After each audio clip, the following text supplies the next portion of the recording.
This is a moment to reflect upon a past filled with magic, to be in the present, in honor of the gifts that have been bestowed upon us. It is most importantly a throw forward, a teleportation to a future secured for posterity.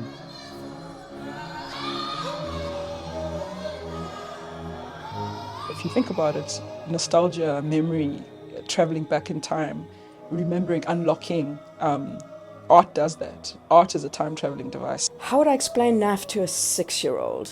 I would say to the 6-year-old, it's the most fun you've ever had in your life. It's the most tired you will ever be in your life. And we have fantastic pastries. It's the largest festival of creativity.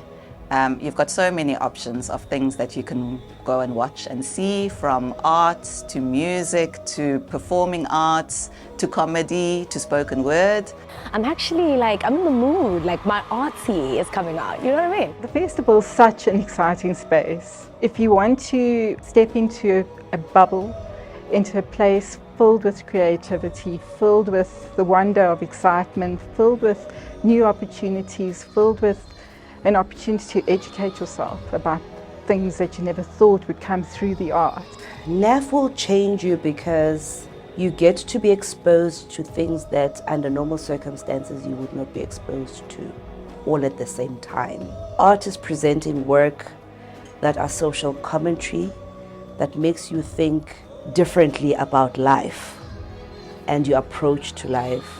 This festival has definitely changed my view of South African art. I've lived in South Africa for many, many years. I've always loved South African art, but I think NAF really takes it to a completely different level. If you just walk around in the streets, there are people playing marimba, people are friendly. The festival has brought a raised level to Makhanda, for this while, I think. Yeah, there's a vibrancy that is just, it's there, it's tangible, it's so lovely. And I've been coming here since 2007.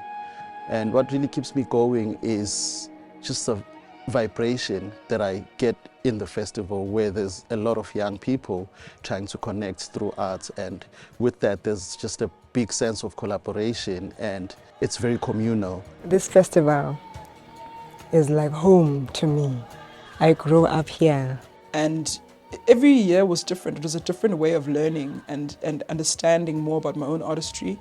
I think the first time I came here, I was about 10 years old.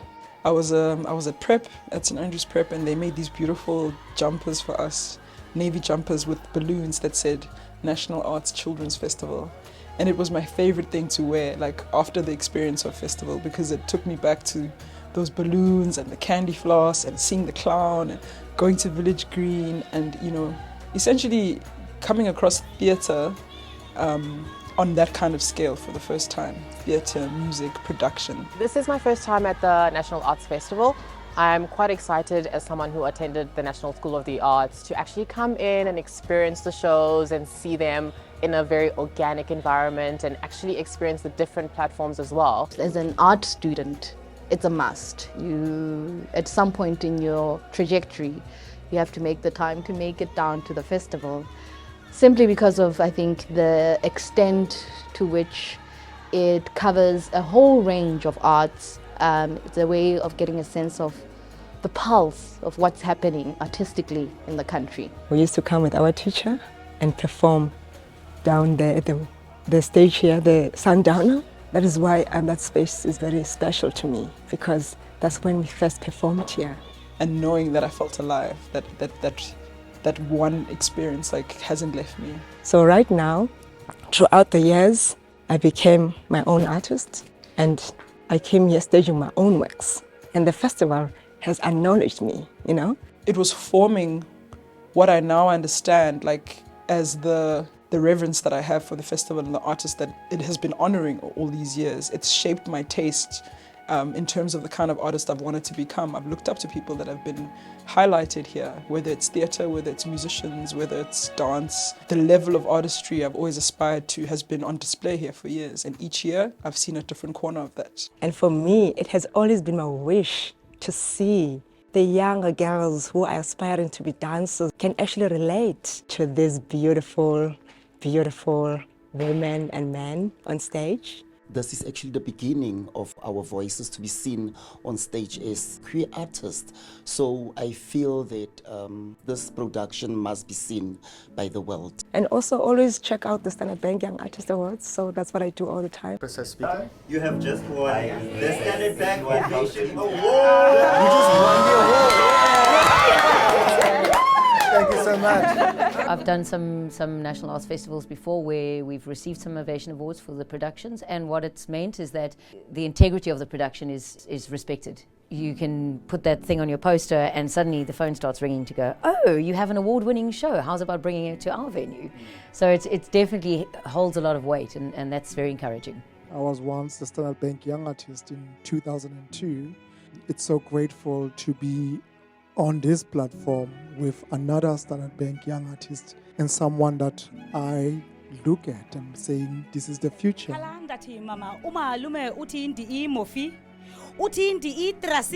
Do you think you're the only one who believes in Nkululeko? I was there with you every step of the way. Do you think, unlike you, I don't want to let go of everything? It's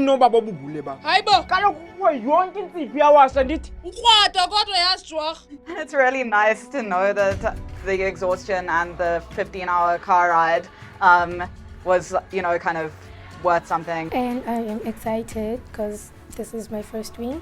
NAV 2023, just coming out of also COVID, it shows also the strength of a community of artists. We can still make it through, and we can still be part of the arts, and then the resilience of artists to be able to also come through, and the audience at large. People should be a part of the arts because somehow through the arts we are able to express ourselves and we are able to contribute into this world in trying to make it a better place.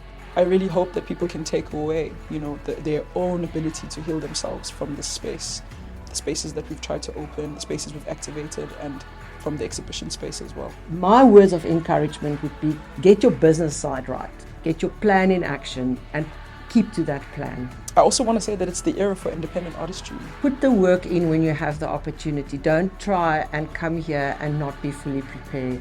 So it's about opening your mind, being adventurous, and just letting it go, letting yourself go. Experience it, explore it, and you'll be surprised. I'm a person who works from the heart. Once you love what you do and you have a sincere passion for it, you are halfway there. The internet has made, all the middlemen almost irrelevant, but everything is in our hands. And I just want to encourage young artists to not believe the lie that you need to wait for somebody to discover you, wait for somebody to back you, wait for somebody to give you funding. You've got everything that you need to begin.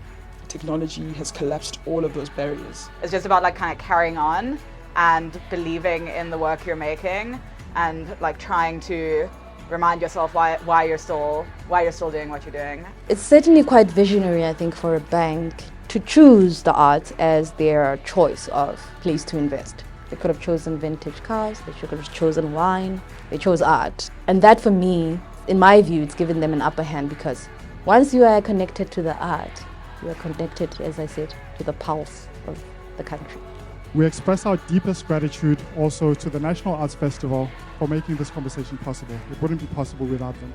I would convince someone to come to NAF 2024 by pointing out that if you want to know what is happening creatively in the country, this is the best place you'll get a good sense of that. Yeah. We'll see next year what's going to be happening for the 5th year. Yeah.